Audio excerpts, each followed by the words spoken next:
तो चलिए आज हम जानेंगे मौलिक कर्तव्य, यानी कि हम इससे पहले क्या जान चुके हैं। तो मौलिक अधिकारों के बारे में हमने मौलिक अधिकारों की कुल ट्रिक बताई थी। अगर आप लोगों ने उस वीडियो को नहीं देखा है तो सबसे पहले जाकर आप लोग उस वीडियो को देख लीजिए। हम ऐसे क्वेश्चन यानी कि ऐसे वीडियो लाते हैं जिससे क्वेश्चन बार बार पूछे जाते हैं। हमने मौलिक अधिकारों के सारे मौलिक अधिकार समझा दिए थे और उनसे ट्रिक याद करने की, यानी कि आपको सीधे दिमाग में घुस जाएगा।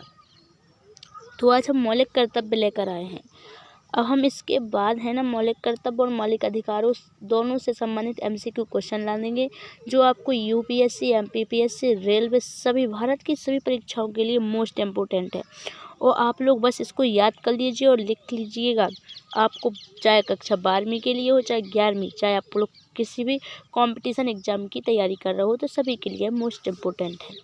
तो आज अपन लोग जानेंगे मौलिक कर्तव्य। हमारे मौलिक कर्तव्य क्या है। मौलिक कर्तव्य का मतलब होता है कि जो नागरिकों के लिए कर्तव्य है, इनको कानूनी अधिकार नहीं माना गया है। इन नागरिकों के लिए कर्तव्य बनाए गए हैं, न इनको सरकारी नहीं किसी पर दबाव डालेगी, लेकिन आपको एक कर्तव्य दिए गए तो अपने कर्तव्य तो निभाना पड़ेगा। जैसे एक मम्मी का, पापा का कर्तव्य होता है अपने बेटों को और लड़कियों को पढ़ाना और लिखाना और उनकी शादी करना, ये उनका कर्तव्य होता है। ये कर देती है तो उनकी ज़िंदगी निपट जाती है। तो यही है कि आज हम मौलिक कर्तव्य देखेंगे। देखो, तो अगर आप लोगों को वीडियो पसंद आए तो एक कमेंट ज़रूर बताइएगा कि हमारा वीडियो की क्वालिटी कैसी थी। अगर आप लोगों को पसंद आए तो कमेंट प्लीज़ ज़रूर कीजिएगा इस शॉर्ट नोट्स फॉर्म में। फिर हम इसके बारे में थोड़ा बेसिक से जाएंगे, इन सभी के बारे में कि मौलिक कर्तव्यों को कब जोड़ा गया था, क्यों जोड़ा गया था, और मौलिक कर्तव्यों की संख्या कितनी है, और मौलिक कर्तव्यों को कौन सी समिति के द्वारा जोड़ा गया था, और मौलिक कर्तव्य आखिर है क्या, इनके बारे में जानेंगे। तो हमारे साथ लास्ट तक जुड़े रहिएगा। तो चलिए जान लेते हैं आज के। हम जल्दी से शुरू करते हैं, आपका ज़्यादा समय नहीं लेते हैं, तो आप देखिए। तो सबसे पहले अपन लोग मौलिक कर्तव्य के बारे में पढ़ते हैं। तो आपको ये तो पता होना चाहिए कि हमारे संविधान में 22 भाग हैं, 395 अनुच्छेद हैं और 12 अनुसूचियाँ हैं। जिसमें से हमारे 22 भाग हैं, तो 22 भाग में से भाग 4 में तो है नीति निर्देश तत्व, लेकिन भाग 4 क्या में है, तो इसमें मौलिक कर्तव्यों को रखा गया है। तो अगर पेपर में अगर सवाल आ जाए तो मौलिक कर्तव्यों का वर्णन भाग कौन से में, तो भाग 4 का में इसका वर्णन किया गया है और इसको अनुच्छेद 51 का में रखा गया, यानी कि 51A अनुच्छेद में रखा गया है। और अगर प्रश्न आ जाए कि इनको कौन से संविधान से लिया गया है, तो इसको रूस के संविधान से लिया गया है। देखो, मौलिक कर्तव्यों का वर्णन भाग 4 का में है और मौलिक कर्तव्यों का वर्णन अनुच्छेद 51 का में है और इसको रूस के संविधान से लिया गया है मौलिक कर्तव्यों को। तो अब अपन लोग इसको याद रख लीजिए, शॉर्ट नोट्स के हैं, इनको लिख लीजिए कहीं पर और अच्छे से पढ़िएगा। तो आगे चलते हैं, देख लेते हैं अब इसके बारे में बेसिक जानकारी समझते हुए। चलिए, अगर आपको वीडियो पसंद आए तो एक कमेंट करके और लाइक प्लीज़ दूसरे लोगों को शेयर ज़रूर कीजिएगा इस वीडियो को। और इसको जोड़ा कैसे गया, तो 42वें संविधान संशोधन 1976 से जुड़े थे। तो कैसे जुड़े थे, स्वर्ण सिंह समिति की अनुशंसा, स्वर्ण सिंह समिति बनाई गई थी, उसकी सिफारिशों के आधार पर भारत में मौलिक कर्तव्यों को जोड़ा गया। स्वर्ण सिंह समिति एक समिति बनाई गई थी, 10 लोगों का जैसे ग्रुप बन जाता है तो उसी को समिति नाम बोल दिया जाता है, उसका नाम रख दीजिए जाता। जैसे अपन लोग 10 लोग जुड़ गए, अब उसमें से कोई नाम रख दो तो उस समिति बन गई। ऐसे 10 लोग जुड़ गए और उसका समिति बन गई। ऐसे पंचायतों को जोड़ा गया था, लोक मेहता समिति आई थी, ठीक है ना, ये समिति आई थी ना, इससे जोड़ा गया था। तो ऐसे ही समिति बनाई जाती है और इनसे ही मौलिक कर्तव्यों को जोड़ा गया था। चलिए आगे देख लेते हैं अपन लोग स्वर्ण सिंह समिति का गठन किस प्रकार हुआ था। तो देखो, स्वर्ण सिंह समिति का गठन देखेंगे तो स्वर्ण सिंह समिति का गठन 1975 में इमरजेंसी के दौरान, यानी कि इमरजेंसी के दौरान तात्कालिक प्रधानमंत्री इंदिरा गांधी की सरकार ने इस समिति का गठन किया था। यानी कि स्वर्ण सिंह समिति का गठन 1975 में जब आपातकाल लगाया था और भारत की प्रधानमंत्री कौन थी, इंदिरा गांधी। तो इंदिरा गांधी की जब सरकार चल रही थी तो उन्होंने ही समिति का गठन किया था। तो अगर पेपर में आ जाए कि जब स्वर्ण सिंह समिति का गठन किया गया था तो भारत के प्रधानमंत्री कौन थे, तो इंदिरा गांधी। तो जब स्वर्ण सिंह समिति का गठन 1975 में आपातकाल के दौरान किया गया था इंदिरा गांधी के शासनकाल में। अब और भारतीय संविधान में मौलिक कर्तव्य जान लेते हैं, परिभाषा, महत्व और मौलिक अधिकार से संबंध। अब इसके अपन लोग थोड़ा बेसिक से जानकारी जान लेते हैं। भारतीय संविधान में मौलिक कर्तव्य की परिभाषा, महत्व और मौलिक अधिकारों के संबंध में। तो अपन लोग ये तो याद रख लोगे ना कि स्वर्ण सिंह समिति का गठन कब हुआ था? 1975 में। तत्कालीन प्रधानमंत्री इंदिरा गांधी की सरकार ने इस समिति का गठन किया था। चलिए अब आगे जान लेते हैं आगे क्या है। अब इसके बारे में इसकी अर्थ परिभाषा भी तो जान लेंगे अपन लोग, तभी तो कुछ समझ में आ जाएगा। तो देखो सबसे पहले इसमें देखो पढ़ते हैं कि भारतीय संविधान में मौलिक कर्तव्यों को 1976 में 42वें संविधान संशोधन अधिनियम के माध्यम से जोड़ा गया था। ये कर्तव्य नैतिक और नागरिक दायित्वों का एक समूह है जिनका नागरिकों से एक सामंजस्यपूर्ण और न्यायपूर्ण समाज को बढ़ावा देने के लिए पालन करने की अपेक्षा की जाती है।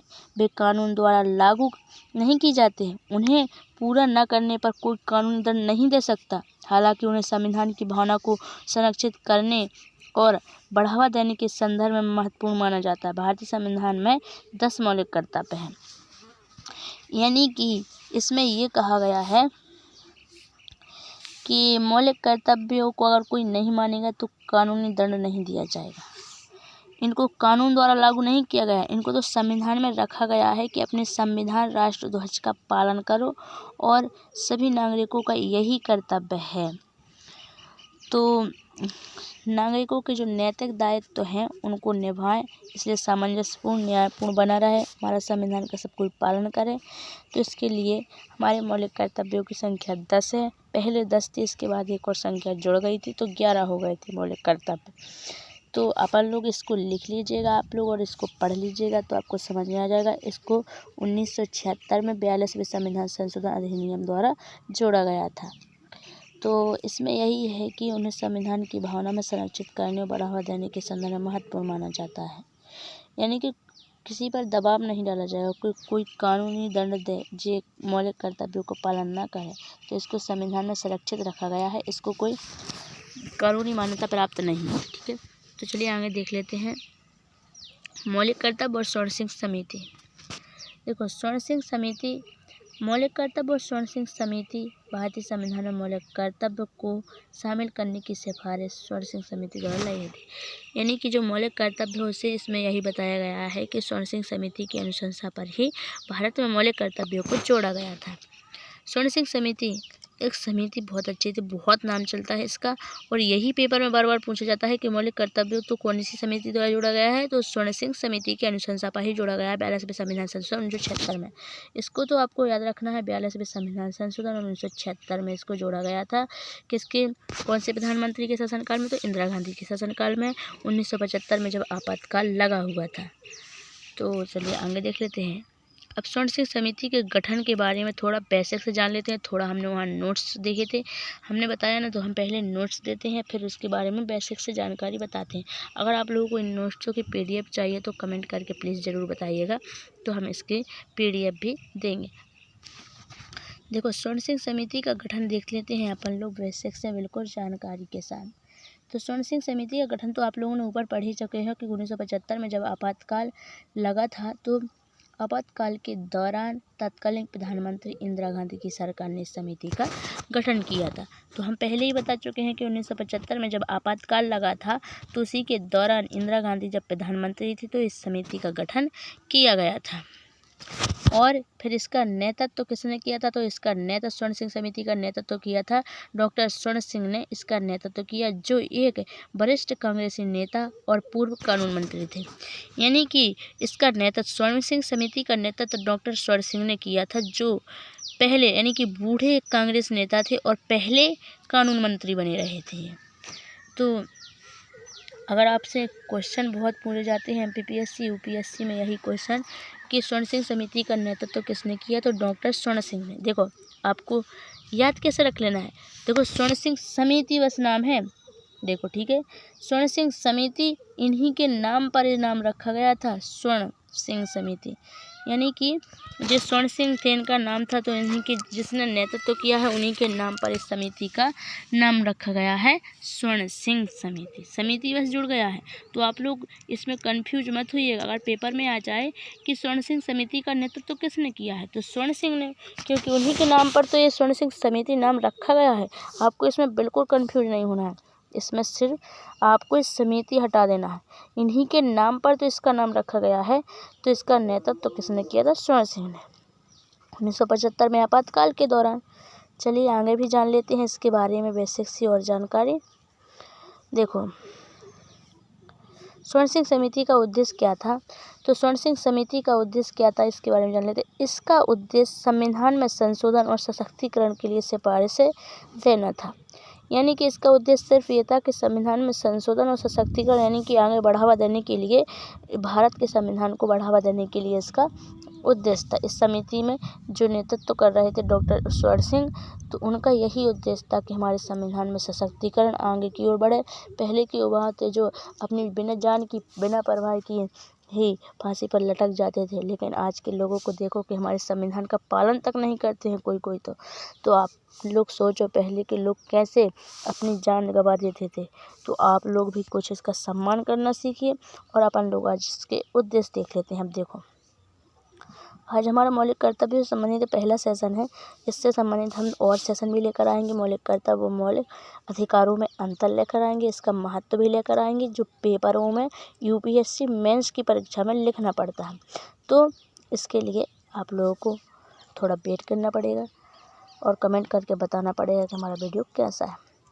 तो स्वर्ण सिंह समिति की सिफारिश, समिति ने मौलिक कर्तव्यों को संविधान में शामिल करने की सिफारिश की। तो इसके प्रमुख बिंदु इस प्रकार थे। देखो, संविधान में स्वर्ण सिंह समिति को शामिल किया था, तो उसके महत्वपूर्ण बिंदु कौन से हैं? तो इसके महत्वपूर्ण बिंदु 3 हैं। सबसे पहला है कि नागरिकों के लिए कुछ मौलिक कर्तव्यों को अनिवार्य बनाना, ताकि वे अपने अधिकारों के साथ साथ अपने कर्तव्यों का भी पालन करें। यानी कि इस स्वर्ण सिंह समिति का उद्देश्य यही था कि जो हमारे नागरिक हैं उनको जो मौलिक अधिकार दिए गए हैं ना, उसके साथ साथ वे अपने कर्तव्यों को भी देखेंगे। हमारे देश के प्रति क्या कर्तव्य है, जैसे ही माता पिता के कर्तव्य होते हैं, ऐसे ही तो अपने कर्तव्य हैं। देश के प्रति क्या कर्तव्य होने चाहिए, तो अपन लोगों को भी तो इसके कर्तव्य के बारे में जानना पड़ेगा। इसीलिए उन्होंने यही सोचा था कि अपन लोग अगर मौलिक कर्तव्य बना देंगे तो इसको देश में सभी लोग अपने कर्तव्यों को तो जानेंगे ना। मौलिक कर्तव्यों को अनिवार्य बनाना, ताकि वे अधिकारों के साथ साथ अपने कर्तव्यों का भी पालन करें। जैसे मौलिक अधिकार दे दिए हैं अपन को, समानता का, स्वतंत्रता का, इस अधिकारों के पालन के साथ साथ अपने मौलिक कर्तव्यों का भी पालन करें। अगला है, संविधान में एक अलग भाग जोड़कर मौलिक कर्तव्यों को सम्मिलित करना इनका उद्देश्य था। यानी कि हमारे संविधान में इतने भाग हुए, उनके लिए अब अलग भाग जोड़कर उसमें सम्मिलित करना इनका यही एक उद्देश्य हो गया था। और इनका तीसरा उद्देश्य क्या था, चलिए आगे देख लेते हैं। अगर आप लोगों को कुछ डाउट हो तो कमेंट करके प्लीज़ ज़रूर बताइएगा, हम उस डाउट को पूरा करेंगे। हम इससे संबंधित सब महत्वपूर्ण विकल्प भी लेकर आएंगे जो आपके प्रीलिम्स एग्जाम में आते हैं और एसएससी, एमटीएस, जीजीएल, रेलवे सभी परीक्षाओं के लिए महत्वपूर्ण होते हैं। देखो, तीसरा उद्देश्य क्या था कि कर्तव्यों का उल्लंघन करने पर दंडात्मक प्रावधान शामिल करने की सिफारिश। हालांकि इसे संविधान में शामिल नहीं किया गया था। यानी कि देखो, उन्होंने ये भी सोचा था कि अगर जिसने भी कर्तव्यों को पूरा नहीं किया था उसके लिए दंडात्मक प्रावधान शामिल भी करना था, लेकिन इसको संविधान ने शामिल नहीं किया। तो इसलिए क्या हुआ कि संविधान में सिर्फ मौलिक कर्तव्यों को जोड़ा गया है। अगर कोई उसका पालन भी नहीं करेगा तो उसको दंड नहीं दिया जाएगा, इसमें ये शामिल किया गया है। लेकिन अपन लोगों को अपने कर्तव्यों का पालन तो करना चाहिए। अपना देश है, देश को तो बचाना ही चाहिए। अगला है, हम जैसे हमारे मौलिक कर्तव्यों को कैसे जोड़ा गया है, इससे संबंधित सारी बेसिक जानकारी जान लेते हैं। जैसे हमने शुरू में तो नोट्स देख लिए हैं, वो नोट्स आपको रोज़ डेली के लिए लिख लीजिए, एक रफ में रोज़ के लिए हो जाएंगे, कभी नहीं भूलेंगे। इसमें संविधान में मौलिक कर्तव्यों का समावेश किस तरह हुआ था, तो इसको देख लेते हैं अपन लोग जल्दी से। देखो, 42वें संविधान संशोधन अधिनियम 1976 के द्वारा भाग 4A और अनुच्छेद 51A को जोड़ा गया। वहाँ पर हमने का लिखा था, इससे कंफ्यूज मत होइएगा। ए और का एक ही है, या ए लिख दो इंग्लिश में या हिंदी में का, इसको आपको पेपर में भी ऐसा ही मिलेगा। तो प्रारंभ में कितने 10 मौलिक कर्तव्य थे शामिल किए गए थे। बाद में 86वें संविधान संशोधन अधिनियम 2002 के द्वारा, देखो 44 के बाद 86वें संविधान संशोधन के द्वारा एक और कर्तव्य 6 से 14 वर्ष के बच्चों को शिक्षा देना जोड़ा गया, यानी कि निःशुल्क सरकार के द्वारा। तो इसमें कुल कितने मौलिक कर्तव्य हो गए थे? 11। इसका सीधा सा साधारण सा मतलब ये है कि पहले हमारे मौलिक कर्तव्यों को 42वें संविधान संशोधन 76 के द्वारा भाग 4A और अनुच्छेद 51A में जोड़ा गया। प्रारंभ में मौलिक कर्तव्य कितने थे? तो 10 थे, लेकिन 86वें संविधान संशोधन अधिनियम 2002 के द्वारा एक और कर्तव्य को जोड़ा गया। कौन सा? तो 6 से 14 वर्ष के बच्चों को निःशुल्क शिक्षा सरकार के द्वारा दिलाई जाएगी, ये कर्तव्य जोड़ा गया था। तो अब आप लोग से एक क्वेश्चन तो पूछे ही जाएंगे कि मौलिक कर्तव्य में 11 मौलिक कर्तव्य कब जोड़ा, कौन से संविधान संशोधन? तो 86वें संविधान संशोधन अधिनियम 2002 के द्वारा। तो आप इतने छोटे छोटे क्वेश्चन हैं, इनको याद रख लिया। हम इससे संबंधित पहले भी ऊपर नोट्स दे चुके हैं, उनको भी लिख लीजिएगा और इसको पढ़ लीजिएगा अच्छे से। देखो और बहुत अच्छे हैं, तो आप लोग समझ ही गए हो। आप तो समझ ही गए हो, क्यों? इसमें क्या है? 42वें संविधान संशोधन अधिनियम द्वारा 1976 के द्वारा मौलिक कर्तव्यों को भाग 4 एवं अनुच्छेद 51 में जोड़ा गया। और पहले कहते मौलिक कर्तव्य थे तो 10 थे, बाद में कितने हुए? 11। कौन से संविधान संशोधन द्वारा? तो 86वें संविधान संशोधन अधिनियम 2002 के द्वारा। इतना तो आप लोग याद करो, लेकिन 2-3 दिन पढ़ लो तो अपने मन से याद हो जाएगा। तो चलिए आगे देख लेते हैं, आप जल्दी से आगे लिख लेते हैं इसके मुख्य तथ्य। अब इसके संबंधित मुख्य तथ्य क्या है, पढ़ लेते हैं। स्वर्ण सिंह समिति की सिफारिशों के आधार पर ही भारत में मौलिक कर्तव्यों को जोड़ा गया। हालांकि इन्हें कानूनी रूप से बाध्यकारी नहीं बनाया गया, लेकिन इन नागरिकों के लिए नैतिक और सामाजिक दायित्व माने जाते थे। तो बस सिर्फ इसमें यही है कि स्वर्ण सिंह समिति के अनुशंसा पर 1975 में आपातकाल लगा था। जब इंदिरा गांधी प्रधानमंत्री थीं, तो उनकी सरकार द्वारा स्वर्ण सिंह समिति बनाई गई थी। उसका नेतृत्व डॉक्टर स्वर्ण सिंह ने किया था। उन्हीं के नेतृत्व में इस स्वर्ण सिंह समिति को बना गया और मौलिक कर्तव्यों को संविधान में जोड़ा गया, सिर्फ इसलिए कि नागरिक अपने मौलिक अधिकारों के साथ साथ मौलिक कर्तव्यों का भी पालन कर सके। और ये सिर्फ मानव के लिए, मनुष्य के लिए सामाजिक दायित्व और नैतिक नियम ही माने जाते हैं। जैसे कि अपनी घर की कुछ परंपराएं होती हैं, जैसे कि बेटियों को घर से बाहर नहीं निकाला जाता, ऐसे ही थोड़ी बहुत नियम बनाए जाते हैं, यानी कि दायित्व हैं तो अपने कर्तव्य निभाए नागरिक लोग। तो आप लोग, हमको आशा होगी तो आप लोग समझ गए होंगे। अगर नहीं समझे, थोड़ा बहुत डाउट है तो कमेंट करके प्लीज़ ज़रूर बताइएगा। हम पूरी कोशिश करेंगे आपको समझाने की। तो आगे चलते हैं, अब मौलिक कर्तव्यों के बारे में भी जान लेते हैं। मौलिक कर्तव्यों की संख्या कितनी है, अब तो पता है। तो आप लोग कमेंट करके बताइएगा कि मौलिक कर्तव्यों में 11वां मौलिक कर्तव्य कौन से संविधान संशोधन अधिनियम द्वारा कब जोड़ा गया था। तो इसका जवाब कमेंट करके बताइएगा कितने लोग समझे होंगे। अगर आप लोग समझ गए होंगे तो आप लोग जवाब भी कमेंट में बता दोगे। तो देखते हैं कितने लोगों को समझ में आया है। चलो मौलिक कर्तव्यों के बारे में भी थोड़ा जान लेते हैं। मौलिक कर्तव्यों की संख्या कितनी है? 11 है। सबसे पहले हमारा मौलिक कर्तव्य क्या है? नागरिकों का क्या मौलिक कर्तव्य, व्यक्तियों का क्या पहला मौलिक कर्तव्य है? उनका पहला कर्तव्य है, यानी प्रथम कर्तव्य यह है कि, देखो पहला कर्तव्य क्या है, यह है कि समस्त भारतीय नागरिकों को संविधान का आदर करना होगा। यह इसमें 11 कर्तव्यों को जोड़ा गया, जिसमें सबसे पहला उन्होंने कर्तव्य बताया कि जितने भी नागरिक हैं उन्हें संविधान का आदर करना होगा और साथ ही उसको सर्वमान्य मानकर उसका पालन करना होगा और इसके साथ ही तिरंगा व राष्ट्रगान का आदर और सम्मान करना होगा। इसमें सिर्फ 2 ही लाइन बनेगी। क्या? इतना सारा थोड़ा बेसिक से समझाने के लिए कर दिया। अगर आप लोगों को पेपर में लिखना हो तो सिर्फ इतना लिखना होगा कि भारतीय संविधान का पालन करना, राष्ट्रध्वज का पालन कर, भारतीय संविधान, यानी कि नागरिकों का पहला यह कर्तव्य हुआ कि हमारे भारतीय संविधान का पालन करें और राष्ट्रगान और राष्ट्रध्वज का भी पालन करना चाहिए। बस इतना ही। यही है कि हमारे जो नागरिक हैं उनको अपने संविधान जो दिया गया है, इतनी सी तो किताब दी गई है, उसका पालन करना चाहिए और उसको सर्वमान्य यानी कि सबसे श्रेष्ठ मानकर उसका पालन करना होगा। थोड़ा इसमें बड़ा चढ़ा कर लिख दिया उसमें जो, और इसके साथ ही तिरंगा व राष्ट्रगान का भी ज़्यादा सम्मान करना। जैसे हमारा तिरंगा है, जब लहरता है 26 जनवरी उसका सम्मान करना चाहिए बिल्कुल आदर के साथ। और जब राष्ट्रगान गाया जाता है, अगर कहीं भी राष्ट्रगान गा रहा हो, आप लोग सुन लिया हो, तो 52 सेकंड के लिए तो खड़ा होना है, थोड़ा खड़ा हो जाइए, अपने राष्ट्रगान का आदर सम्मान भी हो जाता है। तो हम तो देखो भाई, जब स्कूल जाया करते थे तो थोड़ा जब लेट पहुंचते थे तो राष्ट्रगान होने लगता था, तो सुनाई दिया तो हम वहीं खड़े हो जाते थे। इसमें कोई हंसने की बात नहीं है, अपन लोग खड़े हो अपने देश के संविधान का आदर करना होता है। इसी को तो आदर बोला जाता है, संस्कार। इसीलिए तो कर्तव्य बनाए गए थे, तो तभी तो नागरिक इसका पालन करेंगे। अगर आप लोगों को पहला कर्तव्य समझ आ गया हो तो अंगूठा लगाकर प्लीज़ कमेंट करके ज़रूर बताएं। अंगूठा लगाकर तो हम जानेंगे, तो इसको पहला कर्तव्य समझ में आ गया। देखो अब अगला क्वेश्चन देख लेते हैं।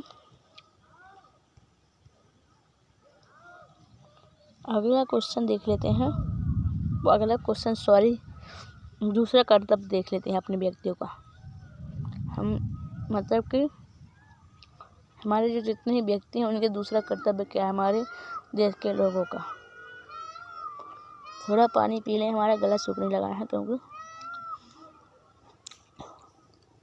देखो चलिए जान लेते हैं आगे। देखो भारत के हमारे लोगों का दूसरा कर्तव्य क्या माना गया है, तो जिन गौरवपूर्ण व्यक्तियों के कार्यों ने हमें आज़ादी दिलवाई है एवं भारतीय स्वतंत्रता संग्राम में जिन्होंने अपना बलिदान दिया है, उनका भी आदर करना चाहिए। अब देखो, आप लोगों को याद करने की कोई ज़रूरत नहीं है, क्योंकि सबसे पहला तो आपको पता है हमारे संविधान है और उसमें राष्ट्रगान है, तिरंगा है। तो अपन लोगों को बस सिर्फ इतना ही लिखना है कि हमें अपने संविधान और राष्ट्रध्वज और तिरंगा का आदर करना चाहिए, पहला कर्तव्य हो गया।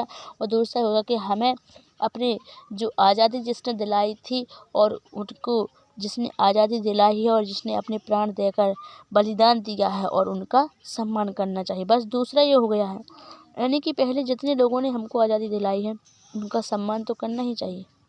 दूसरा कर्तव्य तो इतना सरल है बिल्कुल, तीसरा पहला सब सही है, इनको याद करते जाइए।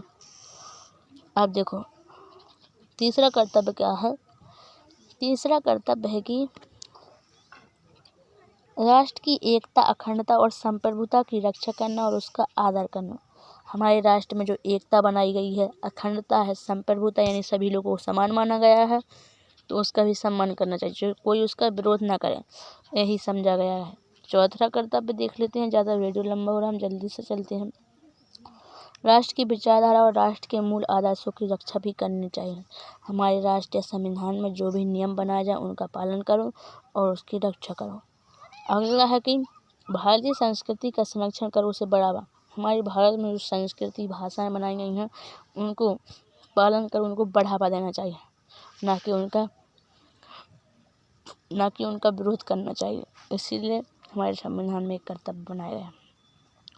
चलिए छठवां कर्तव्य है कि प्रत्येक नागरिकों को एक समान आदर सम्मान देना, उसको प्राप्त यानी कि जितने भी हमारे नागरिक हैं एक दूसरे का सम्मान करना चाहिए, किसी का विरोध नहीं करना चाहिए। ऐसा नहीं कि कोई IAS बन गया तो उसका विरोध करने लगे, उसका सम्मान करो तभी तो आपका सम्मान होगा, और उसके जो अधिकार प्राप्त हो उसका भी सम्मान करना चाहिए। जो कोई IAS कलेक्टर बन जाता है तो दूसरे लोग चिढ़ने लगते हैं, नहीं, अपना कर्तव्य है कि उसका सम्मान करो, वो भी अपने को अच्छे से देखेंगे चाहेंगे, तो अपन को हर कछुआ का सम्मान करना है। अगला है प्राकृतिक संपदा संरक्षण करना और उसकी वृद्धि हेतु अनेक प्रयत्न करना। हमारी ऐसी यानी कि हमारी प्रकृति में जो भी संपदा है उसका संरक्षण करना चाहिए, उसकी रक्षा करने, उसकी वृद्धि के लिए अनेक प्रयत्न करना चाहिए, ना कि उसको नष्ट करने के लिए। यानी कि सरकार ने कुछ अच्छा बनवाया है तो व्यक्ति सोचते हैं कि ये सरकार ने बनवाया, इसमें हमारे पैसे नहीं लगे हैं तो इसको नष्ट कर दो, लेकिन नहीं, ये हमारी प्राकृतिक संपदा है, इसको सरकार ने बनवाया है तो उसके भी तो पैसे लगे हुए हैं कुछ, तो उसको तो सम्मान करना चाहिए अपन लोगों को, ना कि उसको मिटाना चाहिए। क्योंकि कुछ लोग होते हैं सरकार का कुछ रखा होता है रोडों पे तो उसको फोड़ फाड़ देते हैं और बस भाग जाते हैं। जैसे कॉलेजों में होता है कि कछु भी बल्ब लगे हो तो उसको फोड़ देते हैं, कहूँ पंखा तोड़ देते हैं। ऐसा नहीं करना चाहिए। अपना कर्तव्य है कि अपन उसको सुरक्षित रखें। प्राकृतिक संपदा का संरक्षण तो करना ही चाहिए। 8वां कर्तव्य है कि वैज्ञानिक मानदंडों को अपनाना और राष्ट्र के विकास से जो नवीन विज्ञान के क्षेत्र में वृद्धि करना। यानी कि विज्ञान के द्वारा जो भी मानदंड अपनाए हैं उनका भी पालन करो और राष्ट्र में विकास उनके लिए ज्ञान की वृद्धि हेतु ज्ञान में क्षेत्र में वृद्धि करना चाहिए। अच्छा नहीं कि अपने विकास के लिए ज़्यादा से ज़्यादा सोचना चाहिए। 9वां कर्तव्य है कि भारतीय सार्वजनिक संपत्ति की प्रत्येक परिस्थिति में रक्षा करना और उसे हानि न पहुंचाना। यानी कि हमारे भारत में जो संपत्ति दी गई हो, अभी हमने आप और भी समझा, सभी में एक सा है तो उसकी रक्षा करनी चाहिए और उसको हानि नहीं पहुंचनी चाहिए। रक्षा कर चाहे जो परिस्थिति आ जाए उसमें रक्षा ही करनी पड़ेगी आपको अपने भारत की सार्वजनिक संपत्ति की। संपत्ति का मतलब क्या होता है? यही तो है कि भारत में भी कुछ भी बन रहा हो, कुछ भी दे रहा है सरकार, तो उसको पालन करो निवेदन से, उसका कोई विरोध ना करें। अगला है राष्ट्र के विकास हेतु सामाजिक कार्यों में अपना योगदान दें। यानी कि राष्ट्र के विकास में जो भी आंदोलन चल रहे थे, जैसे पहले महात्मा गांधी ने चलवाया तो सबको लोग भाग लो, ऐसे इसमें बताया गया है कि अभी भी सरकार के द्वारा जो भी आंदोलन चलाया उसमें बढ़ चढ़ कर भाग लीजिए और सामाजिक विकास के लिए। अब लास्ट में तो आप लोगों ने सुन ही लिया था ऊपर कि यह कर्तव्य 86वें संविधान संशोधन 2002 के द्वारा जोड़ा गया था। यह प्रत्येक माता पिता का उत्तरदायित्व होगा कि वह अपने बच्चों को प्राथमिक निःशुल्क शिक्षा 6 से 14 वर्ष प्रदान करवा। मतलब माता पिता को जो ही कर्तव्य होगा ही मैं कि सभी लोग अपने बच्चों को निःशुल्क शिक्षा में पढ़वाएं। ऐसा नहीं कि घर पर बैठा रहें। अब तो पता है कि 6 से 14 वर्ष के बच्चों के लिए निःशुल्क है, ना कोई पैसा लगेगा। तो आप लोग आज इस वीडियो में मौलिक कर्तव्य तो समझ ही गए होंगे, हमको इतनी आशा है। अगर ना समझ में आए हो तो हमको कमेंट करिएगा, हम थोड़ा और बेसिक तरीके से अच्छे से ट्रिक लीजिएगा से समझाने की कोशिश करेंगे, डाउट पूरा करेंगे। तो आप लोग का मौलिक कर्तव्य तो समझ गए हो। मौलिक कर्तव्य 11 है। पहले में यही है कि हमें अपने संविधान का आदर करना चाहिए, अपने राष्ट्र ध्वज का और राष्ट्रगान का आदर करना चाहिए। दूसरा यही है कि जो हमारे देश में पहले के जो बलिदान दिए ने, तो 20 जवानों ने बलिदान दिए थे, तो उनका आदर करो, उनके बलिदान का आदर करो और उनको हृदय में संजोए रखें। तीसरा कर्तव्य है कि अपनी संस्कृति का आदर करनी चाहिए, अपने देश में जो नियम बनाए हैं उनकी रक्षा करनी चाहिए। और फिर है कि अपने देश में जो सार्वजनिक संपत्ति है उसकी रक्षा करनी चाहिए और भारत में जो हमारी संस्कृति है उसका आदर करना चाहिए। तो हमको पूरी आशा है कि आप लोगों को इस मौलिक अधिकार या मौलिक कर्तव्य समझ आ गए होंगे।